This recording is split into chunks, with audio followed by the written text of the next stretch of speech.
जय भीम साथियों,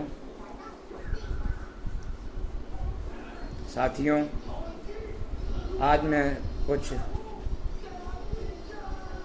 आज के हालातों पर चर्चा करना चाहूँगा। चर्चा यह है कि जो लोग आज हमारा समाज ज़्यादातर कांग्रेस की ओर भाग रहा है, तो उन तमाम लोगों से मैं पूछना चाहूँगा कि आखिर ऐसा कांग्रेस ने कर क्या दिया। अगर कांग्रेस इतनी अच्छी होती तो मानवर साहब को बहुजन समाज पार्टी की ज़रूरत बनाने की नहीं पड़ती। लेकिन साथियों, आज कई लोग बसपा को इतना विरोध कर रहे हैं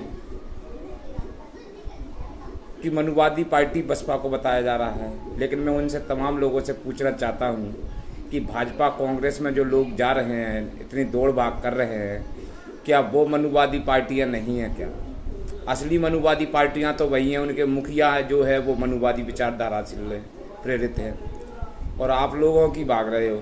रही बहुजन समाज पार्टी की बात, तो बहुजन समाज पार्टी आज भी देश में तीसरे नंबर की पार्टी है, कहीं से कमज़ोर नहीं है। लेकिन मीडिया और षड्यंत्रकारी लोग उसको कमज़ोर दिखाने का काम कर रहे हैं साथियों। तो साथियों, दूसरी बात, जो लोग कहते हैं कि बहन जी कांग्रेस से गठबंधन नहीं करती, कांग्रेस के साथ नहीं जाती, तो मैं उनसे पूछना जाए कि आखिर क्यों जाए कांग्रेस के साथ। कांग्रेस कभी भी दलितों की हितैषी नहीं रही। अगर दलित हितैषी होती तो 2018 में जो केस अनुसूचित जाति एक्ट के खिलाफ जो आंदोलन में लगाए गए भाजपा द्वारा, उन केसों को आज वापस कर लेती, क्योंकि उन्हीं केसों की वजह से 2018 के चुनाव में मध्य प्रदेश की दलित लोगों ने, खासकर जाटव समाज ने ज़्यादातर अत्यधिक वोट कांग्रेस को किया, जिसके माध्यम से सरकार कांग्रेस की बनी। लेकिन साथियों, आज तक कांग्रेस ने उन पर लगे केसों को हटाने का काम नहीं किया। साथ में ही जो लोग बोलते हैं बहुजन समाज पार्टी हितैषी नहीं है समाज की, तो उनको मैं बताना चाहूँगा 2018 के चुनाव में ही 2 विधायक जीते बसपा के। बहुजन समाज पार्टी की मुखिया माननीय बहन जी ने सिर्फ इस बात को लेकर बगैर शर्तों के कांग्रेस को समर्थन दिया कि चलो कहीं ना कहीं हमारे समाज का भला होगा, हमारे समाज पे लगे केस को तो कांग्रेस हटा ही लेगी। लेकिन उन्होंने 1.5 साल की सरकार में सिर्फ ट्रांसफ़र और अपनी खुद की संपत्तियां बढ़ाने के अलावा कुछ नहीं किया, और फिर भी दलित चिल्ला रहा है। और जो लोग जिनके चेहरा पे जा रहे हैं, जो हमारे समाज के चेहरा यानी चेहरे कांग्रेस ने खड़े किए हैं, उन चेहरों को देखकर जो वोट जा रहा है, तो उनको मैं बताना चाहूँगा, जो लोग बोल रहे हैं कि उनसे बेहतर नेतृत्वकर्ता कोई नहीं हो सकता, तो मैं उनको बताना चाहूँगा आज का उनका नेतृत्व अन्य दूसरे कोई लोग कर रहे हैं, मनुवादी लोग कर रहे हैं। आज वो नेतृत्वकर्ता नहीं है। और रही उनकी ताकत की, तो ताकत तो इस बात से समझ सकते हो कि 5 साल में उनका कोई भी उनको पूछ परख नहीं थी। लेकिन अब चुनाव के टाइम पे उनका उपयोग किया जाएगा, आपकी गली मोहल्लों में भेजा जाएगा और उनका चेहरा दिखाकर आपसे वोट लिया जाएगा।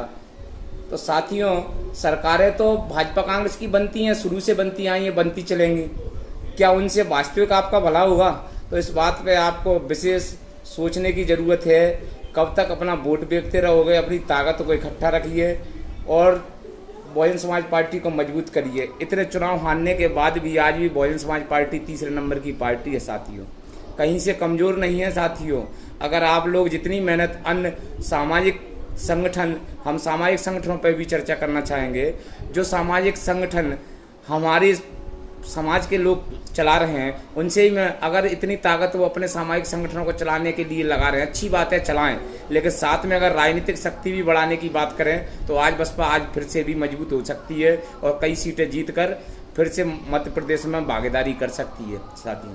हम देख रहे हैं पिछले चुनाव में सिर्फ 5 से 7 सीटों का फर्क था सरकार। अगर ईमानदारी से वो वोट बसपा को ही लग जाता तो पिछली बार ही हम सत्ता की भागीदारी होती। लेकिन हमारे कुछ षड्यंत्रकारी, हमारे समाज के लोगों ने गुमराह किया समाज को और वोट कांग्रेस को ट्रांसफ़र कराया। आखिर कब तक ट्रांसफ़र पॉलिसी लागू करते रहोगे? एक बार भाजपा, ये क्या हम ही लोगों ने इनका ठेका ले रखा है हारने जिताने का? खुद कभी कुछ नहीं करोगे। आप अपनी भी ताकत दिखाएं और अन्यथा आने वाला समय बिल्कुल खतरनाक है। कांग्रेस भी इसीलिए मानवर साहब ने कहा था कि एक सांप ना थे, एक नाग ना थे, और आप आज कह रहे हैं हम अम्बेडकरवादी है। कहाँ हो अम्बेडकरवादी? ना तुम महापुरुषों की बात मान रहे, ना महापुरुषों की चर्चा कर रहे, तो कहाँ से, क्या कांग्रेस भाजपा में महापुरुषों की चर्चा कर पाते हो आप? मेरा मानना है नहीं। तो कहाँ से आपका भला होगा? तो साथियों, इन्हीं बातों को मैं बोलकर आपसे धन्यवाद करूँगा। जय भीम साथियों।